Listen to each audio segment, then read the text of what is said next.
Bonjour, bienvenue à l'Académie des entrepreneurs du Sénégal. Récemment, j'ai eu à rencontrer l'un des plus grands recruteurs dans le milieu du bâtiment et des travaux publics. Et lors de notre discussion, la remarque qu'il nous a fait est que la majeure partie des jeunes avaient des difficultés à élaborer un mail de candidature. Ce qui justifie notre vidéo d'aujourd'hui, qui portera sur envoyer un mail de candidature.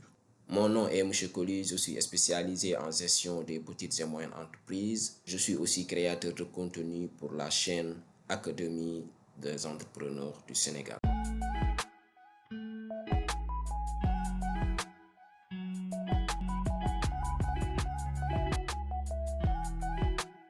Donc aujourd'hui, nous allons parler de comment faire, comment se préparer pour envoyer un mail de candidature en bonne et due forme. Donc les conseils que l'on va partager tout au long de cette vidéo. 1. Il est primordial de bien lire l'appel à candidature. Beaucoup d'entre nous aujourd'hui ne prennent pas assez de temps pour bien lire l'appel à candidature. L'appel à candidature est nécessairement quelque chose à comprendre parce que si on ne comprend pas les attentes, si on ne comprend pas ce qui a été codé sur l'appel à candidature, on ne saura pas comment rédiger notre mail pour envoyer notre candidature en bonne et due forme. Donc la première conseil que l'on partagera avec vous, c'est de bien lire l'appel à candidature. C'est quelque chose de très sérieux, donc il faut prendre le temps de le lire et de le comprendre. Ça, c'est le minimum. En secondo, nous allons regarder si votre profil répond aux critères de sélection. Lors de notre discussion aussi avec le recruteur, il nous a fait savoir que la majeure partie des jeunes prenaient le temps vraiment d'envoyer des mails de candidature sans répondre aux critères. Et cela leur faisait perdre du temps et montrer en réalité cette visage pas approprié vraiment de regarder si votre profil répond aux critères de sélection. Ce deuxième point est important, d'autant plus qu'on ne peut pas déposer ou bien envoyer notre CV ou notre lettre de motivation sur tous les appels à candidature que nous recevons. De nos jours, il y a énormément d'appels à candidature qui circulent via les sites d'annonces d'emploi. Chers jeunes, vous qui êtes en situation de recherche d'emploi, il faut que vous soyez méthodique. Ne déposez pas vos CV et vos lettres de motivation sur tous les appels qui passent. Regardez, lisez l'appel et regardez, vérifiez si les critères de sélection répondent à votre profil. Vous avez été formé pour travailler dans un secteur bien défini. Si l'appel ne répond pas à vos critères, s'il vous plaît, ne déposez pas parce qu'en grande partie, vous allez perdre. Vérifiez la date de dépôt des candidatures. Il ne faut pas envoyer votre candidature au-delà de la date limite. Donc, si vous voyez que vous avez reçu l'appel à candidature dernièrement, vous ne pouvez pas prendre le risque de déposer parce que le fait de déposer nécessite une préparation, que ce soit sur l'élaboration de la lettre de motivation ainsi que sur le réaménagement et la réorganisation de votre CV. Donc, vous ne pouvez pas vous permettre de salir votre image en déposant sur tous les appels à candidature, mais aussi sur des appels à candidature dont la date limite est assez vraiment limitée. Donc, si vous sentez que là, vous n'avez pas reçu l'information au bon moment, ne déposez pas. Parce que si vous déposez au-delà de la date limite, votre candidature ne sera pas prise en compte. Si vous déposez une mauvaise candidature, vous réduisez les chances pour bénéficier de l'emploi. Donc, en quelque sorte, c'est ça. Si vous n'arrivez pas à vous préparer, ne déposez pas. Parce que la préparation, elle est primordiale. Et la candidature que vous allez envoyer reflètera en quelque sorte votre profil ainsi que votre image. L'exemple que l'on va partager avec vous, c'est un exemple de mail que vous allez voir. On va le partager ensemble. Donc, sur les différentes adresses mail que vous aurez à remplir, là où c'est écrit de, vous allez mettre votre adresse mail. La majeure partie du temps, quand vous entrez sur votre adresse mail, vous n'avez pas besoin de mettre l'adresse mail. Si c'est un téléphone portable, la majeure partie du temps, l'adresse mail est mise automatiquement au niveau de votre mail. Vous n'avez pas besoin de l'utiliser ou bien de l'écrire.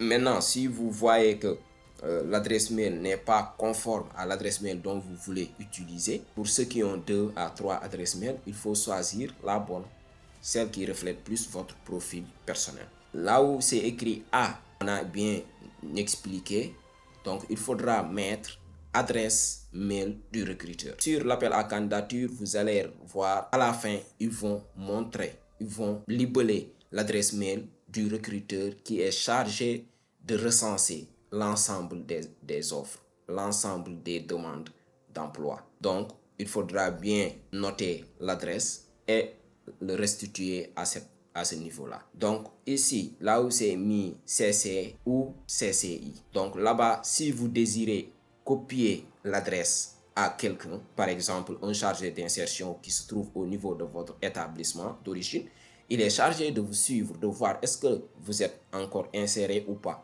mais aussi de voir les différentes démarches que vous avez eu à faire lors des différents appels à candidature qu'il vous a partagé ou bien que vos amis vous ont partagé.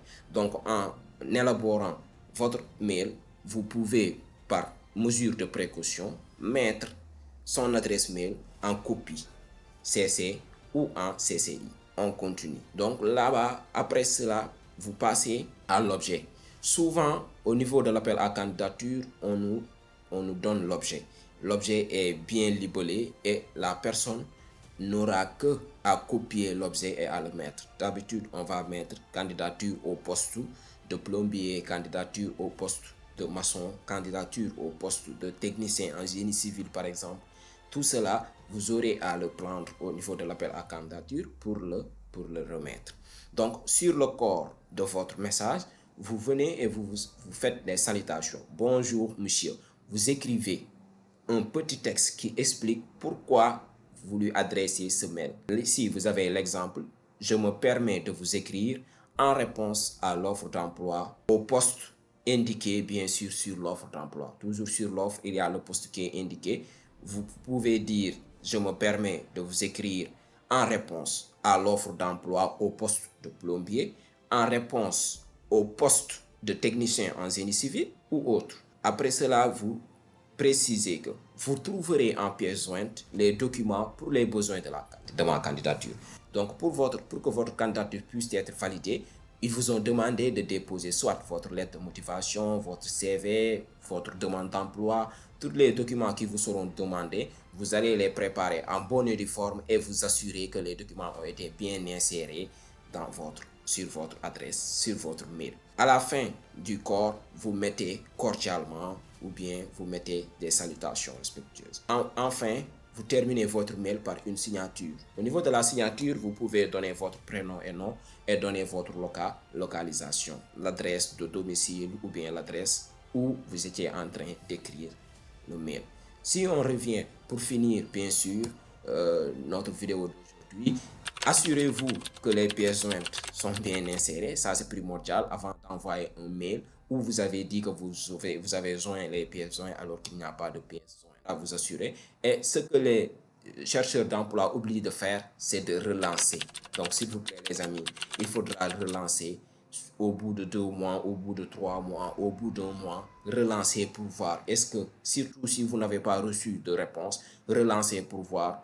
Et après aussi, on fera une autre vidéo pour vous montrer comment relancer en cas de demande non répondue. À très bientôt. On vous demande toujours d'abonner, d'aimer, partager pour plus de contenu, bien sûr. Si vous partagez, on aura plus le courage de faire d'autres vidéos et de partager avec vous plusieurs astuces qui pourront vraiment vous servir. Merci beaucoup et à très bientôt pour d'autres vidéos sur l'Académie de l'entrepreneuriat du Sénégal.